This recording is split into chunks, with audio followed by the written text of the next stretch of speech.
Hello everyone. Our today's topic is AC circuit. About AC circuit. मैंने इससे previous video में और live class में भी आपको बताया था कि अब हम individually L that means inductance, C capacitor और R रेजिस्टर, इन सब के लिए बात करेंगे। इन तीनों को पहले तो हम इंडिविजुअली अलग अलग समझेंगे कि इनके लिए करंट, अल्टरनेटिंग ईएमएफ कैसी वैल्यूज आ रही हैं, क्या उन पर इफेक्ट हो रहा है। और एसी करंट में आपने पढ़ा है कि ये साइनोसॉइडल वेरिएशन शो करता है, तो इसमें कोई फेज डिफरेंस तो नहीं आ रहा है, या क्या क्या चेंजेस आ रहे हैं उनके बारे में हम इंडिविजुअली समझेंगे, इंडक्टर में, कैपेसिटर में और रेजिस्टर में। और बाद में जाके हम इन तीनों को कंबाइन भी करेंगे, जिसे हम बोलेंगे एल सी आर सर्किट। और फिर बाद में इनके हम दो दो पेयर्स भी बनाएंगे, ठीक है। तो पहले इंडिविजुअली, फिर इनको कंबाइन करते जाएंगे, दो दो के पेयर में भी और थ्री में भी, ठीक है। तो पहले आपको ये बेसिक ऐसे समझ लो, और ये बेसिक आपको बहुत अच्छे से करना पड़ेगा, तभी आप इनके जो कॉम्बिनेशंस होंगे, पेयर होंगे, उनको आप समझ पाएंगे। तो हम स्टार्ट करते हैं AC circuit containing resistance only. अभी हमने एक एसी सर्किट बना रखा है। एसी सर्किट मींस ये सर्किट में कौन से की सप्लाई है, एसी की। अल्टरनेटिंग करंट यहाँ पर हमने प्रोवाइड कर रखा है, और इसमें रेजिस्टेंस कौन सा है, इसमें हमने कंपोनेंट कौन सा लगा रखा है, रेजिस्टर, ठीक है। ये आर की वैल्यू हो गई आपकी। अब आपको पता है अगर इस तरीके का सर्किट है तो इसमें आई किसके इक्वल होगा, I not sine omega t, and EMF किसके इक्वल होगा, E not sine omega t, क्योंकि voltage is directly proportional to current. जैसा ईएमएफ होगा मींस वोल्टेज होगा, वैसा ही क्या आएगा, करंट। और आप देखोगे कि इन दोनों में कोई फेज डिफरेंस नहीं है, दोनों सेम फेज के साथ चल रहे हैं। तो अगर आप इनको एक ग्राफ पे प्लॉट करते हो, इस तरीके का जो डायग्राम हम बनाते हैं बच्चों, इसे हम बोलते हैं फेजर डायग्राम। इसमें आप फेज को रिप्रेजेंट कर रहे हो बेसिकली। तो ये एंगल अगर आपका ओमेगा टी है तो ई नॉट भी ओमेगा टी एंगल पर है और आई नॉट भी ओमेगा टी एंगल पर है। इन दोनों में किसी भी तरीके का कोई फेज डिफरेंस नहीं है, ठीक है। और यहाँ पर अगर आप ध्यान से देखो तो मैंने दो एरो लगाए हैं। इस वाले एरो के पास मैंने ई नोट राइट किया और इस वाले एरो के पास मैंने आई नोट राइट किया। तो ये इस तरीके से बनाने का मेरा मतलब है कि ई नोट की वैल्यू जो है, ये मैंने लेंथ थोड़ी ज्यादा ली हुई है, तो ई नोट की वैल्यू थोड़ी ज्यादा है और आई नोट की वैल्यू कम। वोल्टेज डायरेक्टली प्रोपोर्शनल तो होता है करंट के, लेकिन कुछ ना कुछ उसमें एक रेजिस्टेंस वाली टर्म होती है जो करंट को कम कर देती है। आपने ओम्स लॉ में पढ़ा हुआ है, V is directly proportional to current, but proportionality का साइन हटाते हैं तो क्या आ जाता है, कांस्टेंट R। सेम यहाँ भी ऐसा होता है, EMF नोट किसके इक्वल होगा, I नोट R, या सिंपल EMF किसके इक्वल होगा, I R। तो यहाँ पर क्या है, करंट जो होता है वो EMF से कुछ कम होता है। करंट और रेजिस्टेंस का प्रोडक्ट EMF के इक्वल होता है, तो करंट की वैल्यू थोड़ी कम होगी, उसको R से मल्टीप्लाई करना पड़ेगा तब जाके वो EMF के इक्वल होती है। तो इसीलिए हम I की लेंथ थोड़ी कम ले लेंगे, EMF की लेंथ थोड़ी ज्यादा ले लेंगे। तो AC circuit containing resistor only के लिए आपने बस इतना ध्यान रखना है कि ये दोनों, कौन दोनों, करंट एंड EMF किस में होते हैं, सेम फेज में। बाकी फॉर्मूला आपको पता ही है, क्या होता है, E nought is equal to I nought into R, same phase में है दोनों, ठीक है। अब इसके बाद है वेव डायग्राम। ये है फेजर डायग्राम। अब हम प्लॉट करेंगे इसका वेव डायग्राम। ये थोड़ा सा लीस्ट इंपॉर्टेंट आप बोल सकते हो, इसीलिए मैंने बाकी सब में नहीं बनाया, लेकिन आप इसको समझ लो। क्या होता है कि जब हम वेव की फॉर्म में इसको प्लॉट करते हैं, साइनोसॉइडल वेव की फॉर्म में, तो ये ग्राफ जो आएगा, सपोज करो ये आपका ई नोट का है, तो आई नोट का कैसा आएगा, इससे थोड़ा छोटा आएगा बट सेम फेज में आएगा। मींस जहां से ये स्टार्ट कर रहा है वहीं से ये भी स्टार्ट करेगा, जहां से EMF स्टार्ट करेगा वहीं से करंट, दोनों सेम फेज में होंगे आपके। वैसे ही सेम यहाँ भी, जहां से EMF स्टार्ट कर रहा है डिक्रीजिंग है तो EMF भी डिक्रीजिंग, अगर करंट इंक्रीजिंग है EMF भी क्या होगा, इंक्रीजिंग। तो ये आपका क्या होगा, वेव डायग्राम। तो क्लियर हो गया होगा इतना। AC circuit containing resistance only में आपको ज्यादा मेहनत नहीं करनी है, सिर्फ इतना ध्यान रखना है, they will have a same phase, कौन, करंट एंड EMF। और एक इस चीज का ध्यान रखना है, EMF थोड़ा ज्यादा होगा और करंट थोड़ा कम, क्यों, क्योंकि कि उससे एक रेजिस्टेंस क्या कर रहा है, कम कर रहा है, ठीक है। और ये आपके पास फाइनल वैल्यू आती है। ये हमने कहीं से डिराइव नहीं किया, ये हमें पता थी तो हमने अपने आप ही मैनिपुलेट करके थोड़ी सी राइट कर दिया इसको, ठीक है। अब ये जो डेरिवेशन है मेन समझ लो आपका काम अब स्टार्ट हो रहा है। तो ये जो डेरिवेशन है इनमें हमें फॉर्मूला बनाना पड़ेगा। अब ये इतनी मेहनत हम कर क्यों रहे हैं, ये डेरिवेशन ये बेसिक क्यों कर रहे हैं। मैंने आपको कहा था कि आपको एल, सी और आर इन तीनों के लिए आपको ईएमएफ और करंट की वैल्यू लर्न करनी है, ठीक है। क्यों, क्योंकि जब हम इनकी ईएमएफ और करंट की वैल्यू हम जो देखते हैं, जो अभी तक हमने स्टडी की है, वो सब डिफरेंट डिफरेंट है ना। तो सी के लिए V का फॉर्मूला यानी ईएमएफ बोल सकते हो, पोटेंशियल बोल सकते हो, क्या होता है Q/C। और L के लिए इंडक्टर के लिए ईएमएफ का फॉर्मूला क्या होता है -LdI/dt। एक ये फॉर्मूला, एक ये फॉर्मूला और एक ये फॉर्मूला V = IR रेजिस्टेंस के लिए। तो आप देख रहे हो बच्चों, R के लिए, L के लिए, C के लिए, तीनों के लिए पोटेंशियल का या ईएमएफ बोलो, सभी के फॉर्मूले डिफरेंट डिफरेंट है। तो करंट के भी क्या होंगे, डिफरेंट डिफरेंट। तो हम कितने फॉर्मूले लर्न करें, जैसे आप लोग कंफ्यूज वैसे ही साइंटिस्ट भी कंफ्यूज। उन्होंने कहा ये तो बहुत सारे फॉर्मूले हो रहे हैं, उनको एक ही बनाओ। तो कौन सा बनाए, सबसे इजी फॉर्मूला जो आप 10th क्लास से पढ़ते हुए आए हो, ये वाला formula Ohm's law V = IR। तो उन्होंने क्या कहा कि इन दोनों फॉर्मूलाज को भी हम कुछ इस तरीके से बनाने की क्या करेंगे, कोशिश करेंगे। I इंटू कुछ ना कुछ कंपोनेंट यहाँ पर आ जाएगा। इंडक्टर है तो इंडक्टर और कैपेसिटर है तो कैपेसिटर का, बस थोड़ा सा यहाँ पर चेंज कर देंगे। तो आपको तीन फॉर्मूले लर्न करने की जरूरत नहीं पड़ेगी, एक ही फॉर्मूले में बस आप ये चेंज करते जाओगे। तो ऐसा उन्होंने सोचा और ऐसा उन्होंने किया, जैसा अब हम करेंगे, ठीक है। तो आपको स्टेप बाय स्टेप देखते जाना है कि क्या कर रहे हैं हम आपके काम को बहुत आसान कर रहे हैं। 3 फॉर्मूलों को मिला के एक फॉर्मूला बनाने वाले हैं, ठीक है। और वो भी कौन सा, कोई नया नहीं, जो आपने पहले पढ़ा हुआ है, ठीक है। तो स्टार्ट करते हैं। AC circuit containing capacitor only. ये आपका एसी सर्किट है, इसमें हमने कैपेसिटर लगा दिया और इसमें इतनी सप्लाई जा रही होगी अगर ये एसी सर्किट है तो। अब इसके बाद हमें इसके जो पहले जो फॉर्मूले जो आपको अभी बताया, वो जो फॉर्मूलाज हमने किए हुए हैं उसको एक बार देखते हैं। इन्हीं फॉर्मूलाज को यूज करके हम इसको इस टर्म में लाने की कोशिश करेंगे। तो Q किसके इक्वल होता है, CV अभी बताया आपको।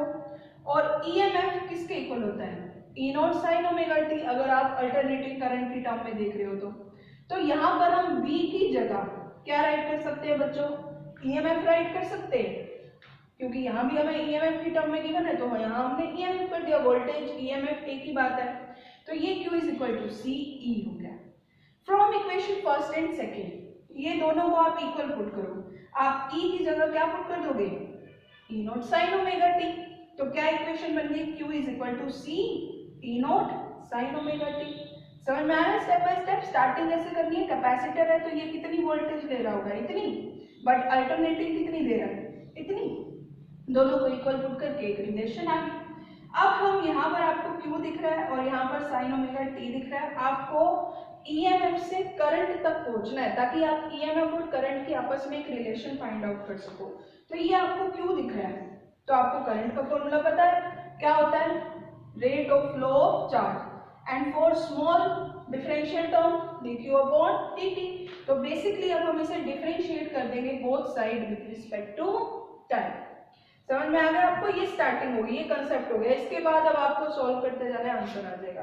तो अब आपने यहाँ पर टाइम के विद रिस्पेक्ट टू इसको डिफरेंशिएट किया तो ये क्या हो गया, dQ/dt CE0 d/dt। ये CE0 कांस्टेंट हो गया बच्चों, सिर्फ किसका डिफरेंशिएशन होगा, sin ω-t का। और sin ω-t का डिफरेंशिएशन क्या होता है, ये हम कई बार कर चुके हैं, cos ω-t। अब ये फंक्शन ऑफ टाइम था तो फंक्शन ऑफ टाइम का फिर से डिफरेंशिएशन होगा यानी ओमेगा बाहर आ जाएगा, ठीक है।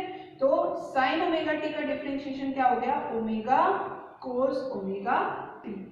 ये वैल्यू हमारे पास आ गई और ये हमारे पास क्या है, rate of flow of charge. इसको हम किसके इक्वल राइट कर सकते हैं, करंट के, दैट मींस I0, क्योंकि इधर E0 नॉट की टर्म में था, मींस पीक वैल्यू की टर्म में था, तो यहाँ भी हमने peak value of alternating current right कर दी, ठीक है।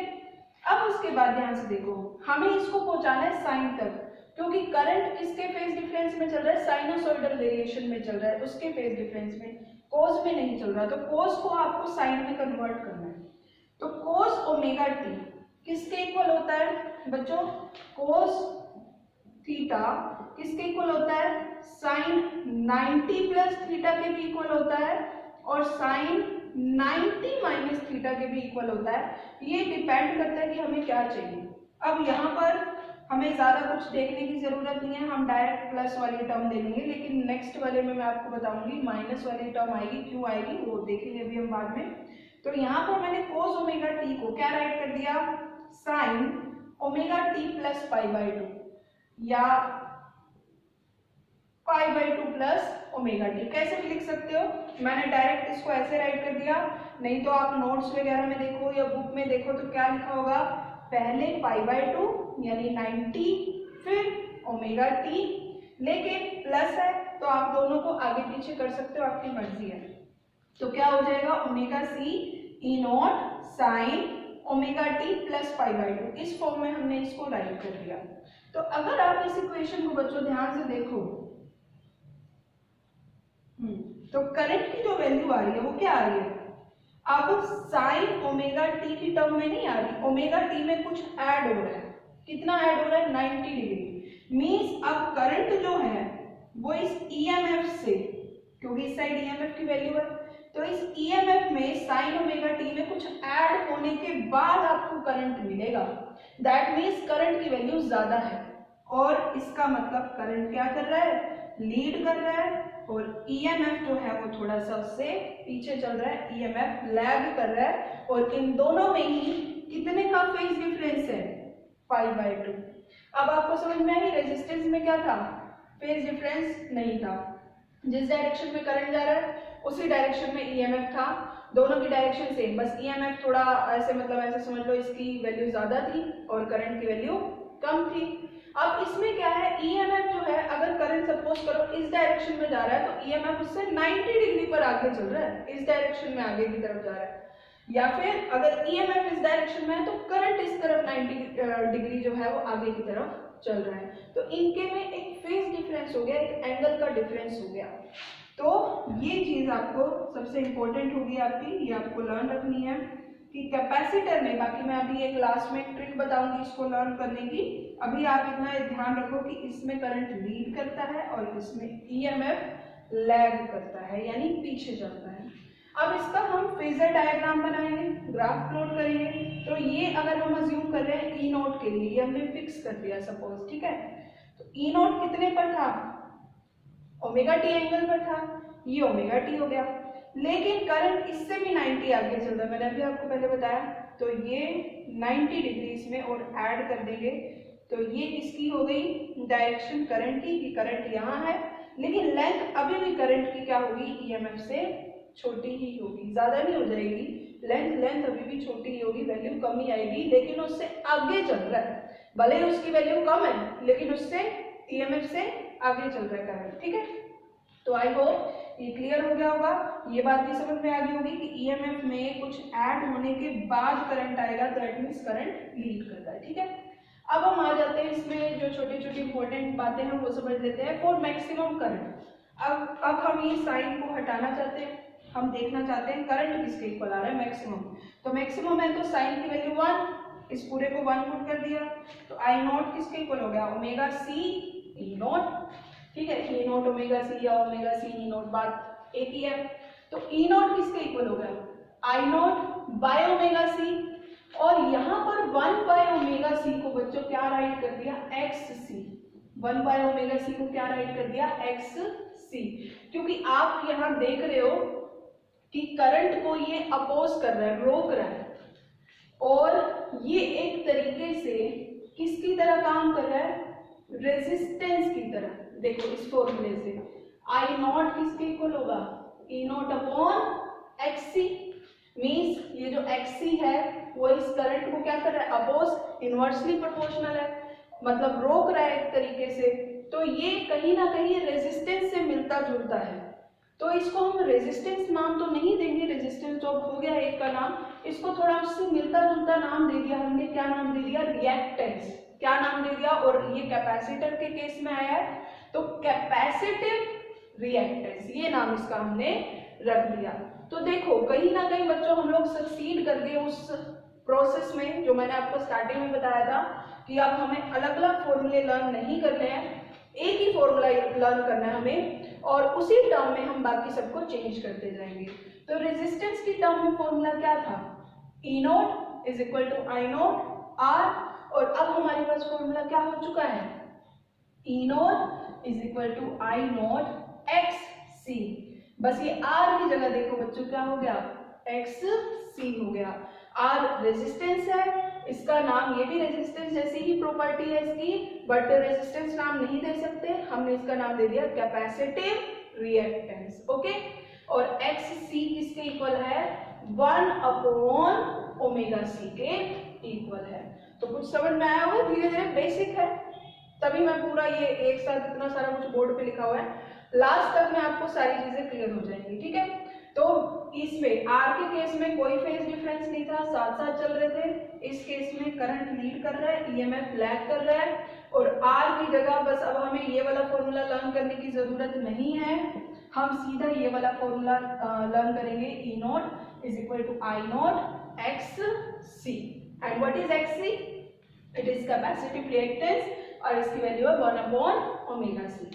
तो बच्चों अब इसकी यूनिट क्या हो जाएगी, मैंने अभी बताया ये रेजिस्टेंस जैसा ही है, बस नाम रेजिस्टेंस नहीं दे रहे, क्यों, क्योंकि थोड़ा सा तो चेंज है कुछ ना कुछ।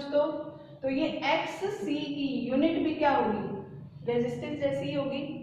यहाँ से आप फाइंड आउट करोगे तो E not upon I not ही तो आएगा, यानी वोल्टेज अपॉन करंट, इसकी यूनिट भी ओम होगी, और सेम डायमेंशंस भी कैसी होंगी, जैसी रेजिस्टेंस की हैं। ठीक है, तो ये हमारा ऑलमोस्ट डन हो गया टॉपिक। एक लास्ट थोड़ा सा रह गया, AC एंड DC के लिए। AC एंड DC की बात क्यों कर रहे हैं हम, क्योंकि यहाँ पर देखो फ्रीक्वेंसी आ रही है, रिएक्टेंस में आ रही है फ्रीक्वेंसी, और जो आपके पास ये फ्रीक्वेंसी है और रिएक्टेंस है, ये दोनों एक दूसरे के इनवर्सली प्रोपोर्शनल है। तो अगर आपको इसको XC की वैल्यू चाहिए हो, या करंट आपको मैक्सिमम फाइंड आउट करना है, तो आपको क्या करना पड़ेगा, ओमेगा की यहाँ पर वैल्यू पुट करनी पड़ेगी। ठीक है, तो जब आप ओमेगा की वैल्यू पुट करोगे, पहले तो याद होनी चाहिए AC के लिए ओमेगा की वैल्यू होती है 50 यानी फ्रीक्वेंसी, और DC के लिए 0, क्योंकि DC तो अपनी डायरेक्शन चेंज ही नहीं करता है, तो DC के लिए वैल्यू 0, AC के लिए फ्रीक्वेंसी। और अगर आपको करंट मैक्सिमम करना है तो क्या फॉर्मूला है आपके पास, देखो ऊपर, I nought is equal to E nought omega C। अगर आप E की वैल्यू, सॉरी ओमेगा की वैल्यू 50 पुट करोगे तो I नॉट की कुछ तो आएगी वैल्यू, जो भी आएगी, E नॉट C सबकी वैल्यू पुट करेंगे तो कुछ तो आएगी। लेकिन DC के लिए आपको ओमेगा की जगह क्या पुट करना पड़ेगा, 0, करंट तो क्या हो गया 0, मीन्स करंट पास ही नहीं होगा। तो ये चीज आपको समझ में आई। तो ये AC को तो अलाउ कर देगा, AC के लिए तो करंट पास करा देगा, बट DC के लिए आप देख रहे हो ना, फॉर्मूले में वैल्यू पुट करनी है, कुछ तुक्का नहीं लगाना है, फॉर्मूला लिखते जाओ, फॉर्मूले में वैल्यू पुट की, DC की फ्रीक्वेंसी 0 होती है, बताओ, तो करंट भी क्या हो गया 0। तो कैपेसिटर जो है it will allow AC but blocks DC। तो ये छोटी छोटी सी बातें हैं लेकिन बेसिक हैं, इनसे आगे अब और बड़े लेवल पर हम जाते जाएंगे, लेकिन पहले ये क्लियर कर लेना। ठीक है, कोई डाउट नहीं रहना चाहिए इसमें। तो कैपेसिटर वाला कंप्लीट हो गया मेरे हिसाब से, कोई डाउट नहीं होगा इसमें, बाकी फिर भी होगा तो हम उसको बाद में क्लियर कर लेंगे। अब हम बढ़ते हैं आगे इंडक्टर की तरफ। ये अब आपका एक सर्किट है जिसमें हमने इंडक्टर लगा दिया। तो कैपेसिटर में काफी मेहनत कर ली हमने, आप प्रोसीजर समझ चुके होंगे, वही हमें इंडक्टर में करना है। क्या करेंगे, एक EMF का या वोल्टेज का फॉर्मूला देखेंगे, देख लिया, अकॉर्डिंग टू L क्या होता है पहले भी बताया था, -L/di/dt। ये माइनस साइन क्यों आता है, बिकॉज ऑफ अपोजिट डायरेक्शन। तो हम इसको छोड़ देते हैं, क्या वैल्यू आ गई L/di/dt। EMF किसके इक्वल होता है, E not sine omega t, ये तो आएगा ही आएगा, सभी में आएगा। ये हो गई इक्वेशन फर्स्ट, ये equation second. From equation first and second अब आप इन दोनों को इक्वल, जैसे यहाँ किया, सेम प्रोसीजर चल रहा है, स्टेप बाय स्टेप आपको एक एक चीज देखनी है। ठीक है, उसके बाद हम इसको बोथ साइड क्या कर देंगे, इंटीग्रेट कर देंगे, क्योंकि यहाँ ऑलरेडी डिफरेंशियल फॉर्म में है तो हम इसको बड़ा करने के लिए क्या कर देंगे, इंटीग्रेट। तो ई नॉट साइन ओमेगा टी का इंटीग्रेशन होगा और इधर डी आई का, इधर आ गया आपके पास ई नॉट और साइन ओमेगा टी का इंटीग्रेशन क्या होगा, minus cos omega T upon omega L, बाहर सिर्फ किसका इंटीग्रेशन होगा, आई। तो आपके पास वैल्यू क्या आ गई बच्चों, देखो साइन ओमेगा टी का इंटीग्रेशन याद होना चाहिए, minus cos omega T upon omega, minus E not, आप इस एल को भी नीचे ले आए, एल बाहर है कोस ओमेगा टी।